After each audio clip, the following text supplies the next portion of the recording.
Hello, welcome everybody. We're going to get started here real soon. We are actually we're just going to start now. Away we go.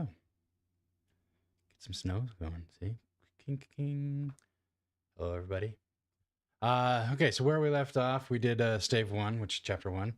Now we're going to hit stave 2. It's been a couple of days. I should have been back on, but life, things happen, stuff I forgot. But anyway, here we go. We're on page 37, stave 2, the first of the three spirits. When Scrooge awoke, it was dark. That it was so dark that looking out of bed, he could scarcely distinguish the transparent window from the opaque walls of his chamber. He was endeavoring to pierce the darkness with his ferret eyes when the chimes of a neighboring church struck the 4 quarters. So he listened for the hour. To his great astonishment, the heavy bell went from 6 to 7, from 7 to 8, and regularly up to 12, then stopped. 12! It was past 2 then. Past 2 when he went to bed. The clock was wrong. An icicle must have got into the works. 12? He touched the spring of his repeater to correct this most preposterous clock. Its rapt little pulse beat 12 and stopped. Why? It isn't even possible, said Scrooge. That I can have slept through a whole day and far into another night. It isn't possible that anything has happened to the sun. And this is 12 at noon? The idea being an alarming one, he scrambled out of bed, groped his way to the window. He was obliged to rub the frost off with the sleeve of his dressing gown before he could see anything, and could see very little then.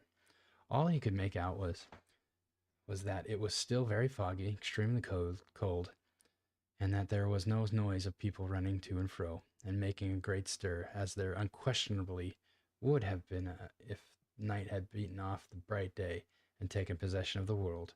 This was a great relief, because 3 days after sight of his first exchange pay... Try again. This was a great relief, because 3 days after sight of this first of exchange pay to Mr. Ebenezer Scrooge, or his order, and so forth, would have become a mere United States security if there were no days to count by. Interesting. Scrooge went to bed again and thought and thought and thought it over and over, and could make nothing of it. The more he thought, the more perplexed he was, and the more he endeavored to think, the more he thought. Marley's ghost bothered him exceedingly. Every time he resolved within himself, after mature inquiry, that it was all a dream, his mind flew back again, like a strong spring released to its first position, and presented the same problem to be worked all through. Was it a dream or not? Screw lay in this state until the chime had gone 3/4 more. Then he remembered on a sudden that the ghost had warned him of visitation when the bell tolled 1. He resolved to lie awake until the hour passed, and considered that he could no more go to sleep than go to heaven. This was, perhaps, the wisest resolution in his power. The quarter was so long that he was more than once convinced he must have sunk into a doze unconsciously, and missed the clock. At length, it broke upon his listening ear. Ding dong. 1/4 past, said Scrooge, counting. Ding dong. 1/2 past, said Scrooge. Ding dong. 1/4 to it. Ding dong. The hour itself, said Scrooge triumphantly, and nothing else. He spoke before the hour bell sounded, which it now did with a deep, dull, hollow, melancholy 1. Light flashed up in the room upon the instant, and the curtains of his bed were drawn.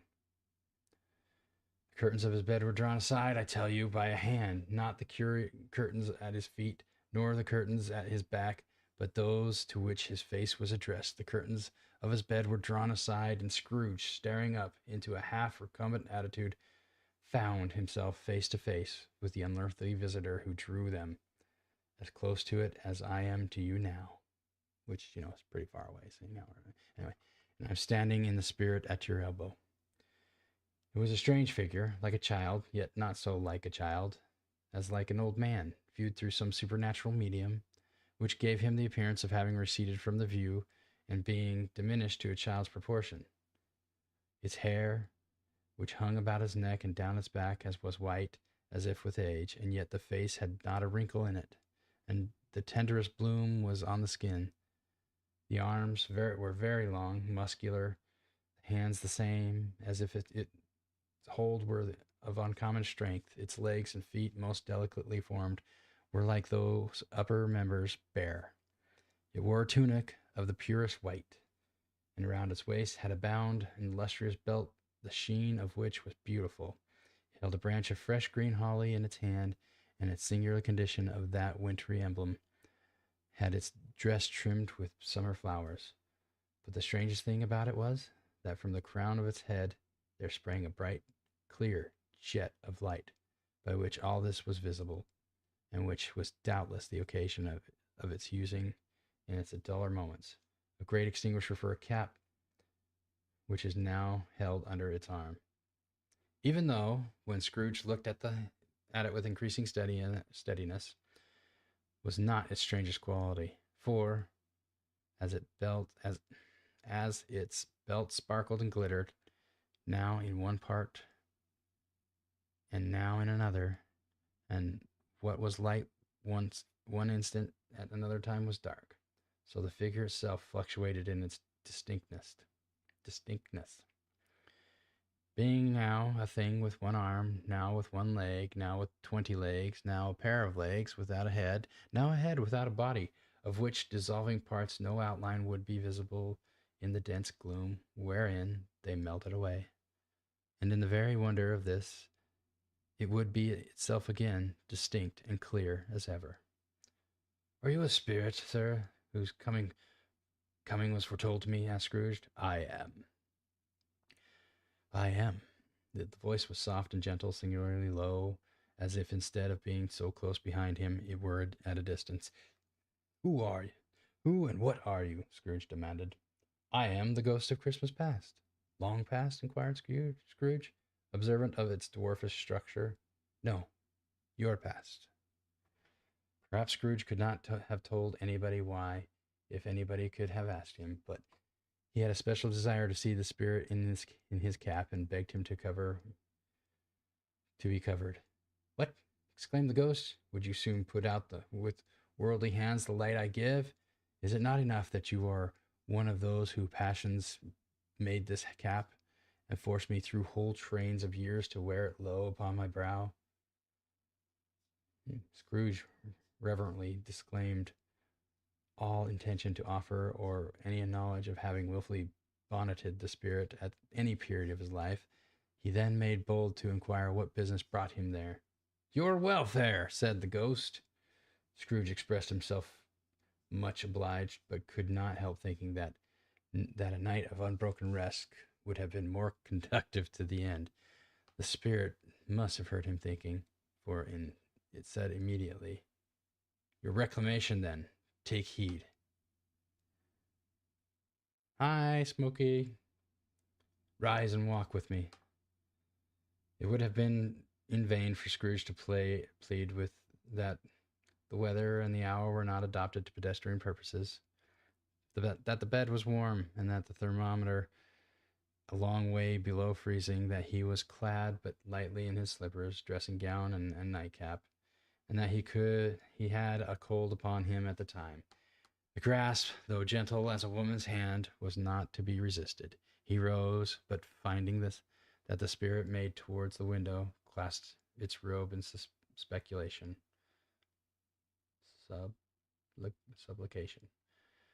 "I am a mortal," Scrooge remonstrated, "and liable to fall. Bear but a touch of my hand, there," and the spirit laying it upon his heart, "and you shall be held in more than this." As the words were unspoken, they passed through the wall and stood upon an open country road with fields on either hand. The city had entirely vanished, not a vestige of what it was to be seen. The darkness and the mist had vanished with it. for it was clear, cold winter day with snow upon the ground. Good heaven, said Scrooge, clasping his hands together as he looked about him. I was bred in this place. Was a boy here. The spirit gazed upon him mildly. Its gentle touch, though it had been light and instantaneous, appeared still present to the old man's sense of feeling. He was conscious of 1,000 odors floating in the air, each one connected with 1,000 thoughts and hopes and joys and cares, long, long forgotten. Your lip is trembling, said the ghost. And what is it? What is that upon your cheek? Scrooge muttered with an unusual catch in his voice that it was a pimple, and begging the ghost to lead him where he would. You recollect the way? Inquired the spirit.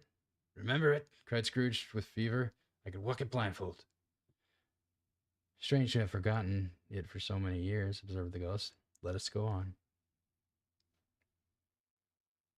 They walked along the road, Scrooge reconsidering every gate and post and tree, until a little marked town appeared in the distance, with its bridge, its church, and winding river. Some shaggy ponies now were seen trotting towards them, with boys upon their backs who called the other boys in country gigs and carts driven by farmers. All these boys were in great spirits and shouted to each other until the broad fields were so full of merry music that the crisp air laughed to hear it. There are but shadows of things that have been, and said the ghost, they have no conscience of us. The jocund travelers came on, and as they came, Scrooge knew they and named them every one. Why, he rejoiced beyond all bounds to see them. Why did his cold eye glisten, and his heart leap up up as they went past? Let's try that again. Why was his rejoice beyond all bounds to see them? Why did his cold eye glisten and his heart leap upon as they went past? Why was he filled with gladness when he heard them give each other Merry Christmas as they parted at crossroads and by ways for several homes? What was Merry Christmas to Scrooge? Out upon Merry Christmas, what good had it ever done him? School is not quite desired, said the ghost. A solitary child neglected by his friends is left there still. Scrooge said he knew it, and he sobbed. They left the high road by a well-remembered lane and soon approached a mansion of dull red brick with a little weathercock. All right, that's interesting. Surmounted cupola on the roof and bell hanging in it. It was a large house, but one of broken fortunes, for the spacious offices were little used. Their walls were damp and mossy, their windows broken, and their gates decayed. Fowls clucked and strutted in the stables, and the coach houses and sheds were overrun with grass. Nor was it retentive of its ancient state within, for entering the dreary hall and glancing through the open doors of many rooms, they found them poorly furnished, cold, and vast.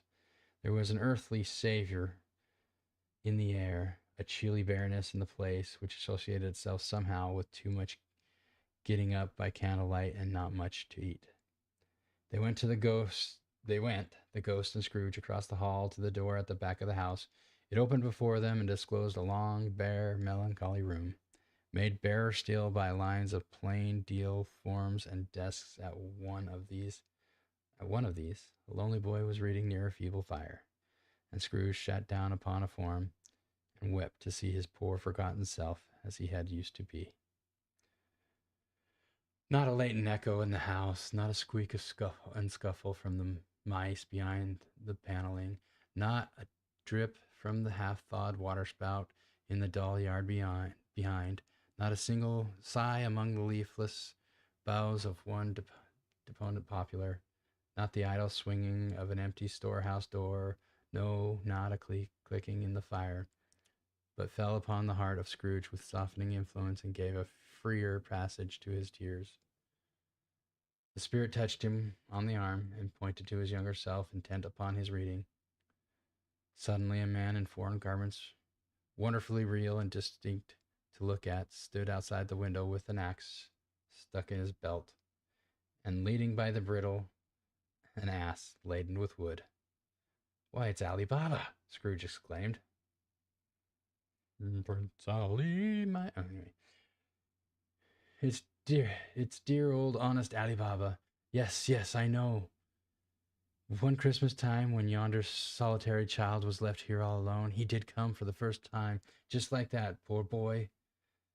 And Valentine and Scrooge and his wild brother Orson, there they go. And what's his name? Who was put down in his drawers asleep at the gate of Damascus? Don't you see him? And the Sultan's groom turning upside down by the genie? There, he is upon his head. Serve him right, I'm glad of it. What business had he to be married on to the princess? Excuse me. Drink. What are you up to, Smokey? Chilling? Playing?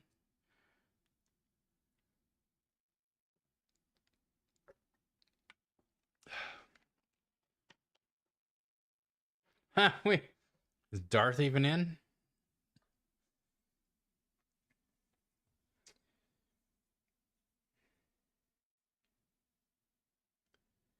To hear Scrooge expending all the earnestness of his nature on such subjects in a most extraordinary voice between laughing and crying, and to see his heightened and excited face, would have been a surprise to his business friends in the city, indeed. There's a parrot, cried Scrooge. Green body and yellow tail with a thing like lettuce growing out of the top of his head. There he is. Poor Robin Crusoe, he called him. When he came home again after sailing round the island, poor Robinson Crusoe. Where have you been, Robinson Crusoe? The man thought he was dreaming, but he wasn't. It was the parrot, you know. There goes Friday, running for his life to the little creek. Holla, hoop, holla. Then, with a rapid transition very foreign to his usual character, he said in pity for his former self, poor boy, and cried again. Yeah, I'm doing well. Let me try to, we'll get to what, page 4, I don't know. What's the matter, asked Spirit. We'll get down to page 50 and then we'll go off. I'll be with you in a second. What's the matter, asked the Spirit. Nothing, said Scrooge. Nothing. There was a boy singing a Christmas carol at my door last night. I should like to have given him something, that's all. The ghost smiled thoughtfully and waved its hand, saying, as it did so, let us see another Christmas. Scrooge's former self grew larger at the words, and the room became a little darker and more dirty. The panels shrunk, the windows cracked, fragments of plaster fell out of the ceiling, and the naked loaves were shown instead. But how all this was brought about Scrooge knew no more than you do. He only knew that it was quite correct, that everything had happened so that there he was, alone again, when all other boys had gone home for the jolly holidays. He was not reading now, but walking up and down despairingly. Scrooge looked at the ghost, and with a mournful shake of his head, glanced anxiously towards the door. It opened. A little girl, much younger than the boy, came darting in and putting her arms around his neck, and often kissing him, addressing him as her dear, dear brother. I've come to bring you home, dear brother, said the child, clasping her tiny hands and bending down to laugh. To bring you home, home, home. Home, little fan? Returned the boy. Yes. And the child, brimful of glee, home for good and all. Home for ever and ever. Father is so much kinder than he used to be. That home's like heaven. He spoke so gently to me the one dear night when I was going to bed that I was not afraid to ask him once more if you might come home. And he said, yes, you should, and sent me in a coach to bring you. And you're to be a man, said the child, opening her eyes, and are never to come back here. But first, we're to be together all this Christmas long and have the merriest time in the world. You're quite a woman, little fan, exclaimed the boy. She clapped her hands and laughed and tried to touch his head, but being too little, laughed again and stood on tiptoe to embrace him. Then she began to drag him in her childish eagerness towards the door, and he, nothing loath to go, accompanied her. A terrible voice in the hall cried, "Bring down Master Scrooge's box there!" And in the hall appeared the schoolmaster himself, who glared at Master Scrooge with a furious condensation and threw him into a dreadful state of mind by shaking hands with him. He then conveyed him and his sister into the veriest old well of shivering best parlor that ever was seen, where maps upon the wall and the celestial and terrestrial globes in the windows were waxing with cold. Here he produced a decanter of curiously light wine and a block of curiously heavy cake, and administered installments of those dainties to young people, at the same time sending out a mirage, out a meager servant to offer a glass of something to the postboy, who answered that he thanked the gentleman, but if it was the same tap as he had tasted before, he'd rather not. Master Scrooge, trunk being by the time tied on top of the chaise, the children bade the schoolmaster goodbye right willingly, and getting into it, drove gaily down the garden sweeps, the quick wheels dashing the hoar frost and snow from off the dark leaves of the evergreens like spray. That is the end of page 50. We'll join up on page 51 right after this here lovely thing. And we're gonna go, take care of some zombies. So I will end this stream and we'll start up a new one so that these kind of stay separate. We will be back.